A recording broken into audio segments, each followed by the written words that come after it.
नमस्कार। स्वागत है आपका राजनीति के इस अखाड़े में।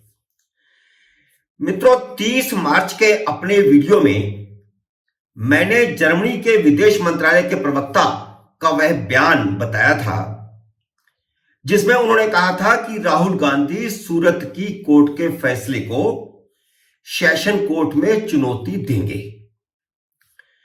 कांग्रेस इस पर कुछ नहीं बोल रही थी। राहुल गांधी को 2 साल की सजा होने के अगले दिन जब उनकी लोकसभा सदस्यता चली गई थी तो उसी दिन कांग्रेस कार्यसमिति की बैठक हुई थी। उस बैठक में सूरत की कोर्ट के फैसले के खिलाफ राजनीतिक आंदोलन का फैसला तो हुआ था, लेकिन जिला कोर्ट के फैसले को सेशन कोर्ट में चुनौती देने के बारे में कुछ नहीं कहा गया था। यूथ कांग्रेस के वर्करों ने देश भर में राहुल गांधी को सजा दिए जाने के खिलाफ प्रदर्शन किए। कांग्रेस के सांसद संसद में काले कपड़े पहनकर आए। राष्ट्रपति को ज्ञापन देने के लिए समय मांगा गया, लेकिन जिला सेशन कोर्ट में जाने के बारे में कोई कुछ नहीं बोल रहा था। चुप्पी साधी हुई थी। आखिर जर्मन सरकार के विदेश मंत्रालय के प्रवक्ता की बात 11वें दिन सही साबित हुई, जब राहुल गांधी ने सूरत की सेशन कोर्ट में जिला कोर्ट के फैसले को चुनौती दी। वैसे सेशन कोर्ट से उनके कन्विक्शन पर स्टे हो जाने की पूरी उम्मीद है, हो ही जाएगा। लेकिन अगर वहां नहीं भी हुआ तो हाई कोर्ट से हो जाएगा। और जैसे लक्षद्वीप के सांसद मोहम्मद फैजल की सदस्यता बहाल हुई है, वैसे ही राहुल गांधी की भी सदस्यता बहाल हो जाएगी। यह बात मैंने 30 मार्च के वीडियो में भी कही थी। लेकिन इन 11 दिनों में जिला जज के खिलाफ खूब अभियान चलाया गया। सोशल मीडिया से लेकर रेगुलर मीडिया तक जिला जज की मंशा पर सवाल उठाए गए। राहुल गांधी की भारत जोड़ो यात्रा में उनके सारथी बनकर साथ चलने वाले योगेंद्र यादव ने एक बेहुदा लेख लिखा जो 2 अखबारों में छपा है, जिसमें जिला जज को मिली पदोन्नति पर सवाल उठाया गया। इस लेख में लोकसभा स्पीकर की ओर से जारी नोटिफिकेशन पर भी 10 सवाल उठाए गए, जबकि जनप्रतिनिधित्व कानून की धारा 8(3) के मुताबिक राहुल गांधी की सदस्यता अपने आप ही खत्म हो गई थी। लोकसभा सचिवालय का सर्कुलर सिर्फ संबंधित विभागों को सूचित करने के लिए था, जिसका मकसद सिर्फ इतना था कि सांसद के तौर पर उन्हें जो सुविधाएं मिलती हैं उन्हें तुरंत प्रभाव से रोका जाए। जैसे आवास मिलता है या भत्ते मिलते हैं या बैठकों में आने के लिए अन्य सुविधाएं हैं, वाहन हैं, वो सब चीजें। सुप्रीम कोर्ट के बड़े बड़े वकील कह रहे थे कि सदस्यता अपने आप ही खत्म हो जाती है। यहां तक कि कपिल सिब्बल ने भी यही बात कही। लेकिन योगेंद्र यादव ने लिखा कि अनुच्छेद 103 के तहत राष्ट्रपति से मंजूरी नहीं ली गई। इस बात को कांग्रेस के प्रवक्ताओं ने कई टीवी चैनलों पर बहस में भी कहा, जबकि इस मामले में राष्ट्रपति की भूमिका ही नहीं होती। यहां तक कि मोहम्मद फैजल की याचिका पर सुनवाई करते हुए सुप्रीम कोर्ट के जस्टिस के.एम. जोसेफ ने भी कहा कि जनप्रतिनिधित्व कानून की धारा 8(3) के मुताबिक सांसद या विधायक की सदस्यता का खुद खत्म हो जाना ठीक नहीं है। उन्होंने यह नहीं कहा कि यह अवैध है, उन्होंने कहा यह ठीक नहीं है।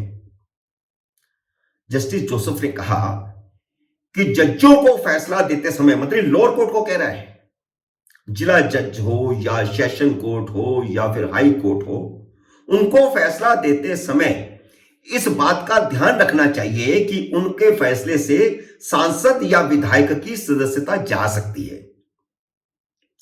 Justice KM. जोसेफ की यह टिप्पणी न्यायपालिका के लिए बेहद खतरनाक है, क्योंकि उन्होंने निचली अदालतों को यह कहने की कोशिश की है कि उपचुनाव को रोकने के लिए सांसदों और विधायकों को या तो बरी कर दिया जाए या फिर 2 साल से कम सजा दी जाए, क्योंकि 2 साल की सजा देने से उनकी सदस्यता चली जाएगी।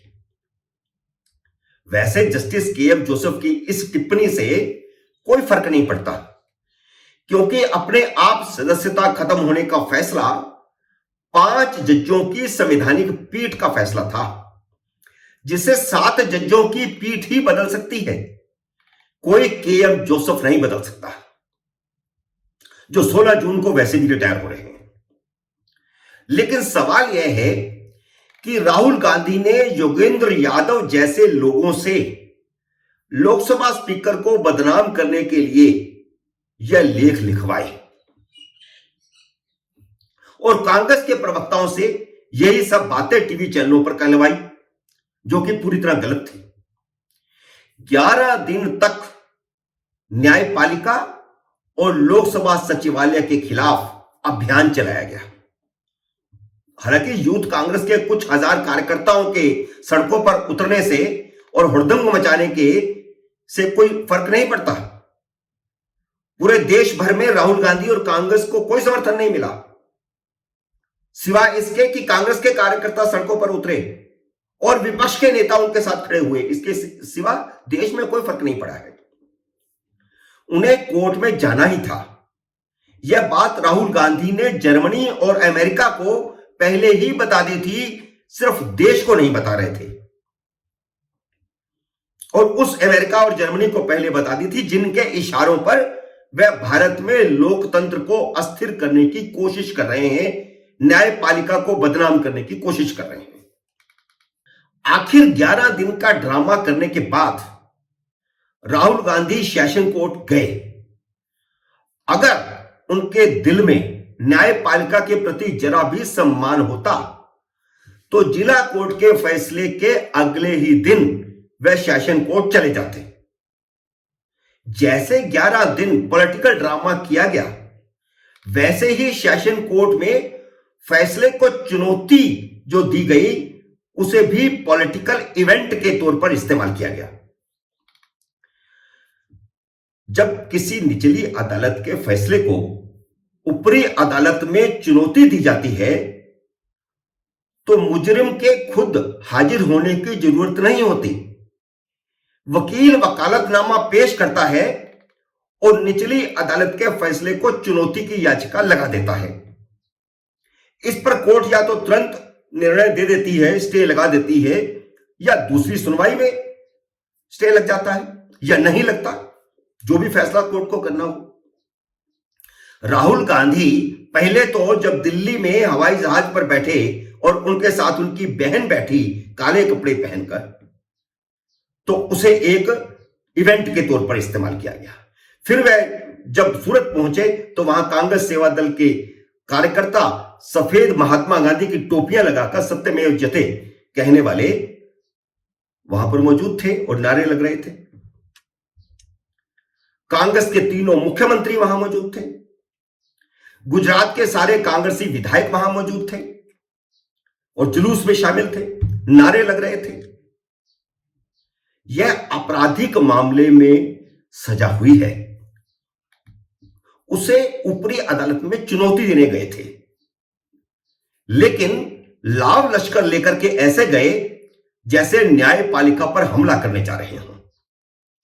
यह जो राजनीतिक नेताओं की आदत बन गई है कि जेल जाते समय झंडे लहराते जाते हैं, भगवा ध्वज लहराते जाते हैं, कांग्रेस के झंडे तिरंगे लहराते जाते हैं, इस पर रोक लगनी चाहिए। यह न्यायपालिका का अपमान नहीं तो क्या है। और यह सारे राजनीतिक दलों पर लागू होता है, सिर्फ कांग्रेस पर नहीं, भारतीय जनता पार्टी पर भी, शिवसेना भी। आपने देखा संजय राउत को जब जेल भेजा गया तो वह भगवा लहराए रहे थे। इस पर रोक लगनी चाहिए। किसी आपराधिक मामले में सजा होती है या किसी आपराधिक मामले में वे कोर्ट जाते हैं, जेल जाते हैं, तो इस तरह का भोंडा प्रदर्शन क्यों होना चाहिए? राहुल गांधी कोर्ट से मिली सजा का भी राजनीतिक इस्तेमाल कर रहे हैं। यह बिल्कुल वैसे ही होता दिख रहा है जैसे एक विफल लोकतंत्र वाले देश पाकिस्तान में होता है। राहुल गांधी चाहते हैं कि उन पर हर रोज मानहानि का एक केस हो, क्योंकि एक मानहानि के केस ने समूचे विपक्ष को उनके पीछे लामबंद कर दिया है। इसलिए वे हर रोज ऐसी बातें कहते हैं कि उनके खिलाफ मानहानि का केस दायर हो। सूरत जाने से पहले उन्होंने अपनी एक फेसबुक पोस्ट में फिर से नरेंद्र मोदी पर आरोप लगाया, पहले भी वे आरोप लगा चुके हैं प्रेस कॉन्फ्रेंस में, कि अडानी की कंपनियों में उनका यानी नरेंद्र मोदी का 20,000 करोड़ रुपया लगा हुआ है। इसका आपने जवाब नहीं दिया अभी तक, ये दोबारा कहा है। तो यह भी एक मानहानि का केस बनता है अगर नरेंद्र मोदी कोर्ट जाए तो। इससे पहले अपनी भारत जोड़ो यात्रा के समय कुरुक्षेत्र में उन्होंने आरएसएस को कौरवों की सेना बता दिया था।